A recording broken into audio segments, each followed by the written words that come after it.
আসসালামু আলাইকুম। আমরা এখন আছি আমাদের বাইকটার সামনে। ভাই, আপনার নাম কি? আমার নাম মোহাম্মদ হাবিবুল বাশার। আচ্ছা, আপনার নাম? মোহাম্মদ আলামিন ইসলাম। আচ্ছা, তো এখানে কেন আসছেন? এখানে আপনাকে দেখার পর, ভিডিও দেখার পর আপনার এখানে আসলাম, যে মনে হলো না ভাই আসছে, ভাইয়ের সাথে একটু দেখা করে আসি।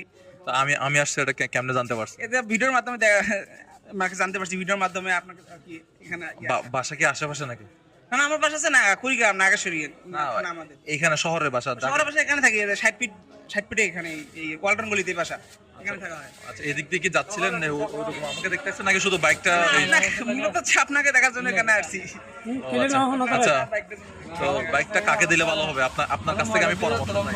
আমার পরামর্শ হচ্ছে যে মানে যে প্রাপ্য, আমি মনে করছি তাকেই আর কি দেওয়া উচিত। কে প্রাপ্য? আপনার মতে কে প্রাপ্য? আমার ভিডিও তো অনেক মিলিয়ন মিলিয়ন মানুষ দেখে। কে প্রাপ্য? যে খারাপ বাকি আছে সেই ভালো যা না, রাখছে এখন, সেই আর কি করতে পারবে।